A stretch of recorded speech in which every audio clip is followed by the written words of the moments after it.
आज सुबह सुबह मैं जॉगिंग करने के लिए निकला था क्योंकि इन दिनों मेरा वेट कुछ ज्यादा ही बढ़ गया था और वापस शेप में आना भी जरूरी था, इसलिए मेहनत तो करनी पड़ेगी। लेकिन थोड़ी देर बाद मैं रनिंग करते करते पहुंच जाता हूँ एक बर्गर की शॉप के सामने और ये शॉप देखते ही मेरे पेट में तो चूहे कूदने लग गए थे। मुझे याद है जब मैं न्यूयॉर्क पहली बार आया था तब मैंने एक बर्गर खाया था, उसके बाद तो सिर्फ दाल चावल से ही काम चलाना पड़ रहा है। इसीलिए मैंने सोचा कि चलो यार आज थोड़ा सा एक बर्गर खा ही लेते हैं। तो फटाफट अब मैं बर्गर की शॉप में एंटर कर जाता हूँ और अंदर जाने के बाद मैं वहाँ का मेन्यू चेक कर रहा था। इस शॉप के मेन्यू में इतने सारे आइटम्स थे कि मेरे तो होश ही उड़ गए। Cheese burger, double burger, ultimate burger, Baahubali burger, ये सब देख के तो मुंह में पानी आ रहा था। लेकिन मैं काफी कंफ्यूज भी था कि इनमें से खाऊं तो खाऊं क्या। अब यही बर्गर चुनने की कश्मकश में मैं लगा हुआ था, तब इतने में मुझे लगा कि मेरे पीछे कोई आके खड़ा हो गया है और इससे पहले कि मैं कुछ समझ पाता अचानक से मेरे सर पे आके एक बेसबॉल बैट लगती है और मैं बेहोश हो जाता हूँ। मैं कितनी देर तक बेहोश था मुझे इस बात का तो कोई अंदाजा नहीं था, लेकिन कुछ देर बाद मुझे अपने आसपास कुछ लोगों की बातें करने की आवाजें आने लगी, जिसकी वजह से मेरी आंखें खुल जाती है। ऑलरेडी मुझे काफी तकलीफ हो रही थी, लेकिन जैसे ही मैं उठ के अपने चारों तरफ देखता हूँ तब मेरे दिमाग में बस एक ही ख्याल आता है कि अब मैंने क्या कर दिया यार, क्योंकि मुझे चारों तरफ से कुछ मिलिट्री कॉस्ट्यूम पहने अजीब से बंदों ने घेर लिया था। सारे के सारे बंदे हथियारों से लैस थे और ये लोग न जाने मुझे कौन से आइलैंड पे उठा के लेके आ गए थे। और इनका जो बॉस था मैं उसे देख के तुरंत पहचान गया, क्योंकि यही बंदा मेरे गैरेज में इंडियन कार्स को पुलिस कार बनाने के लिए आया था। अब वहाँ का मेन बॉस मुझे बोलने लगता है, अबे क्यों बे मूसा मोटर वाले, दूसरों के काम में टांग अड़ाने की आदत हो गई तुझे। मैंने तुझे जितना काम दिया अगर तू उतना करता तो आज तू कबीरा के सामने ना होता। ये सुन के मैं उसे बोलने लगता हूँ कि आपने अपना नाम तो डिटेक्टिव रॉय बताया था ना, तो ये कबीरा कौन है? मैं हूँ कबीरा, कबीरा जो तेरी अभी जान लेने वाला है। अबे भूतनी के, तू जानता भी है जो पुलिस कार को तूने डिस्ट्रॉय किया था उसमें कितना माल भरा हुआ था। मुझे इस बात का कोई आइडिया नहीं था कबीरा भाई, मैंने वो कार्स को बस इसलिए डिस्ट्रॉय किया था ताकि कोई पुलिस केस में मेरा नाम ना आए। पुलिस लिस्ट में तो नहीं, पर मेरी हिट लिस्ट में तेरा नाम अभी आ चुका है। नहीं कबीरा भाई प्लीज ऐसा मत करो, मैं जानबूझ के वो सब नहीं किया था। अब मुझे मारने से क्या आपका लॉस रिकवर हो जाएगा? भूत नहीं के तेरे अंदर 6 के 6 गोलियां उतारने का मन कर रहा है, पर तू बात बिल्कुल सही कर रहा है। तुझे मार के मेरा कोई फायदा नहीं है, नुकसान तो तूने किया है वो भी बहुत बड़ा, अब उसकी भरपाई भी तुझे ही करनी होगी। अब ये सुनने के बाद मेरी जान में जान आई और मैं कबीरा भाई से पूछने लगता हूँ कि मैं आपके लिए क्या कर सकता हूँ भाई। अबे मेरा एक काम है जो बहुत दिन से अटका हुआ है, मुझे ऐसा लगता है कि वो तू कर सकता है। और आपको ऐसा क्यों लगता है कबीरा भाई? जिस तरीके से तूने मेरे आदमियों को मारा, मेरे गाड़ियां ब्लास्ट कर दी है, मेरा पैसा मुझसे छीन लिया, उसी तरीके से मुझे लगता है कि तू इतना बड़ा 30 मार खान तो है कि ये काम कर लेगा। ज्यादा सवाल करेगा तो मरेगा, अगर जिंदा रहना है तो ये काम करना पड़ेगा। ठीक है कबीरा भाई, मैं ये काम कर दूंगा आपका, बस इसके बाद मुझे छोड़ देना। छोड़ने और पकड़ने की बात हम बाद में देखेंगे, पहले मेरे पीछे आ। अब इतना बोलने के बाद कबीरा मुझे अपने एक अंडरग्राउंड टनल की तरफ लेके जाने लगता है और फिर टनल क्रॉस करने के बाद मेरी आंखों के सामने जो आता है वो सब देख के मैं बिल्कुल पूरी तरीके से हक्का बक्का रह जाता हूँ, क्योंकि कबीरा के इस अंडरग्राउंड गोडाउन में उसने काफी सारे सोने की बिस्किट जमा करके रखे हुए थे और इन सब की वैल्यू ऑलमोस्ट 400 से 500 करोड़ रुपए के आसपास हो सकती थी। और तभी इतने में कबीरा मुझे बोलने लगता है, तू जो ये सोना देख रहा है ना, इसे जमा करते करते लोगों की पूरी जिंदगी गुजर जाती है, लेकिन मैंने 6 महीने में 6 बिटकॉइन बेचकर ये सब इकट्ठा किया है। ये सारा सोना सिर्फ मेरा है, मैं चाहूँ तो इससे आधा शेयर खरीद लूँ, पर सरकार। हाँ जानता हूँ, सरकार को इसकी भनक पड़ गई है और अब वो इससे टैक्स वसूलना चाहती है आपसे। बिल्कुल सही कहा मूसा मोटर वाला, पर मैं सरकार को एक पाई नहीं दूंगा। सरकार ने मेरे लिए किया ही क्या है, सारी मेहनत मैंने की, सारे बलिदान मैंने दिए और वो सरकार ये पैसा लेके जाएंगी, ऐसा मैं होने नहीं दूंगा। इसलिए तुझे अब मेरा एक काम करना पड़ेगा मोटर वाला। और वो काम क्या है? किसी भी तरह इस सोने को शहर से बाहर पहुंचा दो, बस तुम्हें इतना ही करना है। अब ये सुनने के बाद मैं उसे बोलने लगता हूँ कि ये काम तो कुछ ज्यादा ही आसान है। I mean, ये काम तो आपकी गैंग में से कोई भी बंदा कर देगा, इसमें खास बात क्या है? लगता है तुझे ये बात पता नहीं है, जितना बड़ा पैसा उतने बड़े दुश्मन। अब समझ में आया कबीरा भाई कि आप क्या कहना चाहते हो। तो क्या आपके दुश्मन भी इस काम के बीच में आएंगे? हाँ, वो पूरी कोशिश करेंगे कि ये सोना तू शहर के बाहर ना लेके जा पाए। और पहले कह दे रहा हूँ कि इसमें जान भी जा सकती है, काम संभल के करना पड़ेगा, और अगर काम नहीं हुआ ना तो मैं तेरी जान ले लूंगा। और अगर अब सब समझ में आ गया हो तो कल सुबह शिपयार्ड लेन की तरफ पहुंच जाना, याद से एक बहुत बड़ा ट्रक लेके आना जिसमें सोना लोड कर सको। कल सुबह याद से, वरना तेरी कल की सुबह आखिरी होंगी। एक मुसीबत खत्म हुई नहीं कि दूसरी मुसीबत मेरी शुरू हो चुकी है। इतने सारे सोने को शहर से बाहर लेके जाना है, वो भी पुलिस वालों और गुंडों से बच के। खतरा दोनों तरफ से रहने वाला था, तो इसके लिए मुझे अब ऐसा प्लान लगने वाला है जो कि पहले कभी किसी ने ट्राई ही नहीं किया हो। अब मैं अपने घर पे आ गया था और सोच रहा था कि क्या किया जाए। अभी कुछ ही टाइम पहले ब्रॉक लेस्टर को हरा के आया हूँ, लेकिन अब तो मैं स्मगलिंग के चक्कर में फंस चुका हूँ। समझ में नहीं आ रहा था कि सोने को छुपाऊं तो छुपाऊं कैसे, क्योंकि ट्रक की चेकिंग के टाइम पे तो सब कुछ पता ही चल जाएगा। लेकिन जब मैं टीवी पे पुष्पा मूवी देख रहा था तभी मुझे आइडिया आता है और मुझे अब ऐसा लग रहा था कि मुझे इस तरीके से भी कुछ ट्राई करना चाहिए। और फाइनली अब मैं समझ गया था कि सोने को किस तरीके से छुपाना है। वो कहते हैं ना, मूवी सीरीज सबसे ज्यादा इंस्पायर करती है। तो आज ये सीन देख के मालूम पड़ गया था कि ये बात तो 100% सच है। इसलिए मैं फटाफट उठता हूँ और अपने एक ट्रक डीलर फ्रेंड को कांटेक्ट करके बोलने लगता हूँ, हेलो भाई, तुम्हारे पास जो भी टिप्पर ट्रक अवेलेबल है ना, उसका बस मुझे इंतजाम कर दो। मुझे बस एक दिन के लिए चाहिए।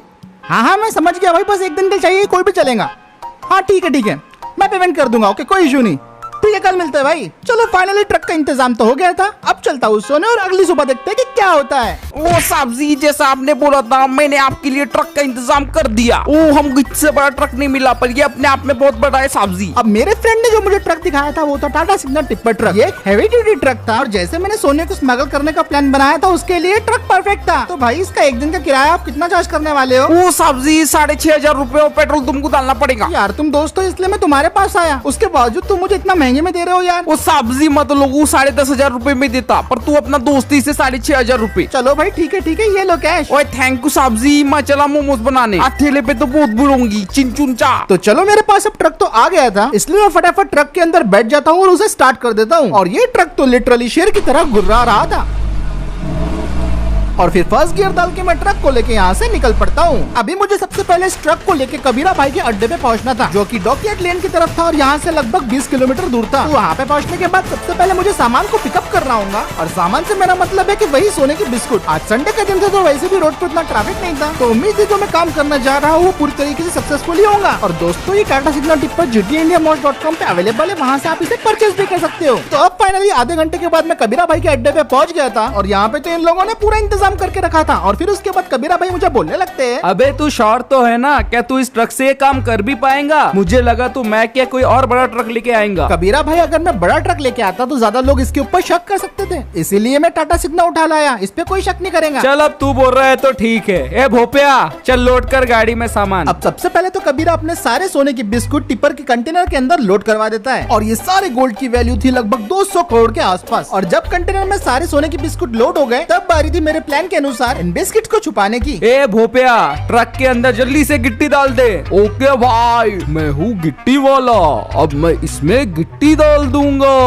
डिंग डिंग। अब जेसीबी के जरिए कबीरा भाई पूरे ट्रक के अंदर मिट्टी भरवा देते हैं, जिसकी वजह से ये ट्रक बिल्कुल एक मामूली इंडस्ट्रियल ट्रक लग रहा था। और मुझे नहीं लगता कि इसके ऊपर अब कोई शक भी करेगा। तो कबीरा भाई, कैसा रहा मेरा आइडिया? है ना एकदम धांसू? मेरे को तेरा आइडिया धांसू जब लगेगा जब तू मेरा काम कर देगा, समझा बच्चे? हाथी के दांत दिखाने के अलग होते हैं, पर खाने के नहीं होते बाबू। अब ट्रक के अंदर सोना और मिट्टी लोड हो चुकी थी और काम को अंजाम देने का वक्त आ गया था। तो कबीरा भाई मुझसे बोलने लगते हैं, देख रे बाबू, जो मैंने तेको लोकेशन भेजी है उसी पे जाना, और गलती से पुलिस के हाथों पकड़ा गया तो तू कौन और मैं कौन। ठीक है कबीरा भाई, मैं समझ गया। और ये बोलने के बाद मैं अपने मिशन के लिए निकल पड़ता हूँ। पता नहीं आगे मेरे साथ क्या होगा, लेकिन एक बात तो तय थी कि अगर ये मिशन में कंप्लीट नहीं कर पाया तो मैं अपनी जान से हाथ धो बैठूंगा। तो इसीलिए मैं अपने ट्रक को स्टार्ट करता हूँ और उसको लेके मैं कबीरा भाई के माल धक्के से निकल पड़ता हूँ। अबे ओ, अगर पुलिस पकड़े तो मेरा नाम मत बताना, वरना जान से मार दूंगा। वो गया बॉस, चिल्लाओ मत। The mission is on right now. मैं सिग्नल को लेके पूरी रफ्तार से निकल पड़ा था। मेरे दिमाग में सिर्फ दो ही बातें चल रही थी, एक मुझे पुलिस से बच के रहना था और दूसरा किसी भी हालत में इस मिशन को मुझे कंप्लीट करना ही था। टोटल 165 किलोमीटर का ये सफर होने वाला था, जिसमें मुझे नॉन स्टॉप ट्रक चलाना था। पहले तो देखते ही देखते मैंने मेन सिटी को आराम से क्रॉस कर लिया, क्योंकि मुझे मालूम था यहाँ पे कोई दिक्कत नहीं आने वाली थी। मैं बिल्कुल एक नॉर्मल ट्रक ड्राइवर के जैसा चला रहा था, ताकि किसी को मुझ पे शक ना हो। लेकिन ये बात तो सिर्फ मैं ही जानता था कि मैं कितना सारा सोना लेके चल रहा हूँ। सिटी को पार करने के बाद मैं हाईवे पे आ गया था और यहाँ पे आते ही मैंने अपने 150 किलोमीटर पर आवर की स्पीड को टच कर लिया। दूर दूर तक पुलिस का कोई नामो निशान नहीं था और ना ही बिन फालतू के पुलिस चेक पोस्ट लगे हुए थे। और देखते ही देखते मैंने लगभग 30 किलोमीटर क्रॉस भी कर लिया। लेकिन जब मेन हाईवे खत्म हुआ और मैं नेशनल हाईवे की तरफ जा रहा था, तो रास्ते में मुझे थोड़ा सा ट्रैफिक मिल गया, जिसकी वजह से लगभग मेरे 2 घंटे वेस्ट हो गए। धीरे धीरे करके ट्रैफिक भी क्लियर हो गया और फाइनली मैंने इस ट्रक से लगभग 50 किलोमीटर को कंप्लीट कर लिया था। और अब मैं ब्रुकलिन ब्रिज को क्रॉस करके न्यूयॉर्क के बाहर की तरफ जा रहा था। अब जिस तरीके से मेरे पहले ये 50 किलोमीटर गुजरे, अगर पूरी ट्रिप भी मेरी उसी तरीके से गुजर गई तो मेरा ये मिशन बहुत आसानी से कंप्लीट हो जाएगा। लेकिन वो कहते हैं ना कि काम पूरा होने से पहले खुशी नहीं मनानी चाहिए, क्योंकि ब्रुकलिन ब्रिज क्रॉस करते ही मुझे मेरे सामने एक पुलिस चेक पोस्ट दिखाई दिया और वहाँ पे एक पुलिस वाला मुझे हाथ दिखा रहा था। अब तो मैं गया। ओ बाबू, ओ साइड में दबा रे बाबा।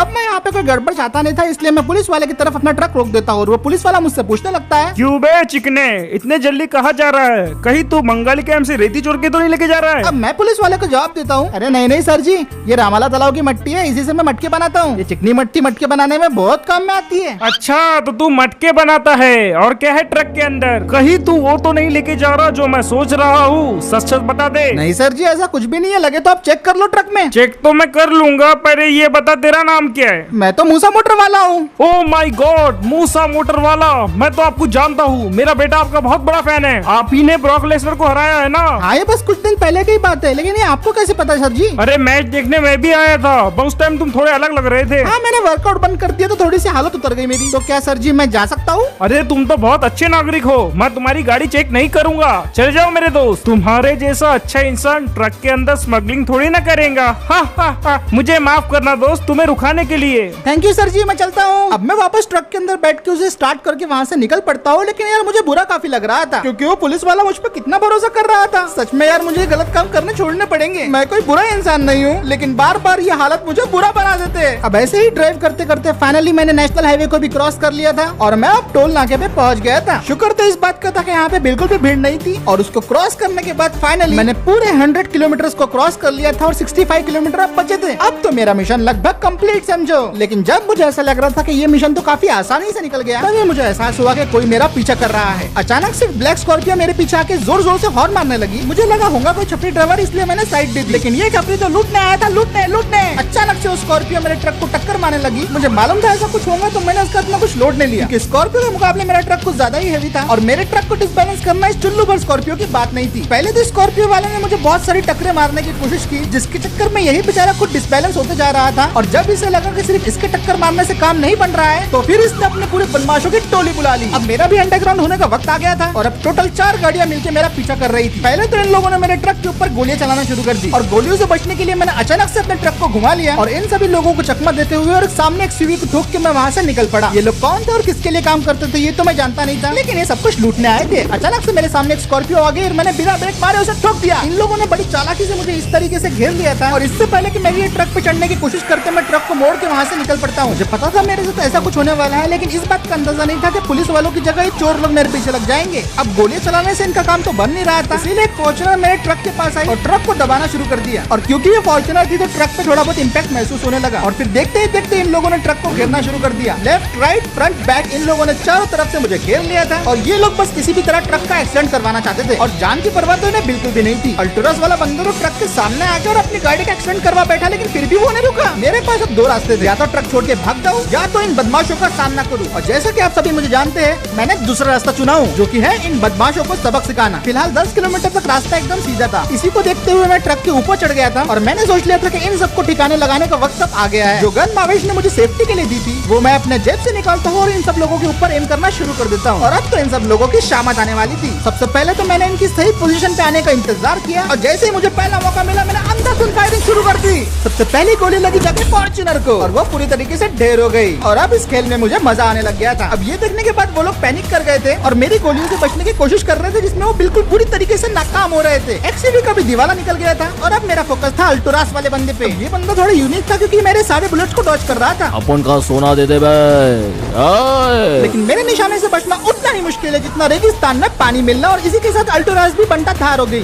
और अब फाइनली सिर्फ स्कॉर्पियो बच गई थी। और सही मौका देख के इसके भी टायर पे मैंने अपनी गोली चला दी, जिसकी वजह से इसका भी एक बहुत ही दर्दनाक एक्सीडेंट हो गया और देख के तो लग रहा था कि भाई कोई भी बचा होगा। Finally I did it. इन लोगों को लगता है कि भाई मैं इतना भयानक सोना अगर लेके जा रहा हूँ तो बस ऐसे ही निकल गया हूँगा, लेकिन शायद ये लोग जानते नहीं थे कि ऐसी चेसेस में मैं काफी बार हिस्सा दे चुका हूँ। तो इसीलिए मैं फिर से अपने ट्रक में बैठ के वहाँ से निकल पड़ता हूँ। 130 किलोमीटर कंप्लीट हो चुके थे और अब बारी थी शहर से पूरी तरीके से बाहर निकलने की। फाइनली पूरे 4 घंटे ड्राइविंग करने के बाद मैं पहुंच गया था लिबर्टी आइलैंड पे और ये न्यूयॉर्क के एकदम किनारे की जगह है। मेरे लिए ये सफर काफी थकाने वाला था क्योंकि मैं लिटरली शहर के एक कोने से दूसरे कोने पे आ गया था और फाइनली अब मैं उस लोकेशन पे पहुंच गया था जहाँ पे मुझे कबीरा भाई ने बोला था। जमन जट्टी काफी पॉपुलर जगह थी ये न्यूयॉर्क। अरे बाप रे, ये तो आ गया। यकीन नहीं आ रहा था कि मैंने इस मिशन को इतना आसानी से कंप्लीट कर लिया, लेकिन जो भी हो मैं जिंदा रहूंगा। फिर इसके बाद मैं ट्रक से उतरता हूँ और कबीरा भाई के बंदे के पास जाके खड़ा हो जाता हूँ और वो मुझे बोलने लगते हैं, तुमने तो वाकई कमाल कर दिया बच्चे। इससे पहले भी हमने बहुत ट्रैवल्स देखे हैं पर तुम्हारे जैसा कोई भी नहीं है। चाहे तो तुम हमारे लिए काम कर सकते हो अगर तुम्हारी मर्जी हो तो। ये सुनने के बाद मैं उन्हें बोलने लगता हूँ कि सर जी मैंने अपना काम कर दिया है, अभी फिलहाल तो मेरी यही मर्जी है कि बस मैं अपना ट्रक लेके यहाँ से जा सकूँ। ओके ओके सोल्जर्स, ट्रक में से सारा सामान निकाल दो और इसे उसके बाद जाने देना और मेक श्योर कि सारे सोने की क्वांटिटी उतनी हो जितनी कबीरा ने भेजा हो। चलो ये सुन के मैं बहुत ज्यादा खुश हो गया था। मेरा मिशन सक्सेसफुल हो गया था। अब पुलिस की नजर में भी नहीं आया और मैंने गुंडों को ठिकाने भी लगा दिया। तो बस फिर दोस्तों आज का वीडियो यहीं पे खत्म करते हैं। उम्मीद है आज का ये वीडियो आपको बहुत ज्यादा पसंद आया होगा। अगर आपको ये वीडियो पसंद आया है तो इस वीडियो पे लाइक कर दो, शेयर कर दो। चैनल को पहली बार देख रहे हो दोस्तों तो सब्सक्राइब करना बिल्कुल भी मत भूलना। और ऐसे ही और वीडियो देखने के लिए मैं मिलता हूँ आपसे अगले वीडियो में।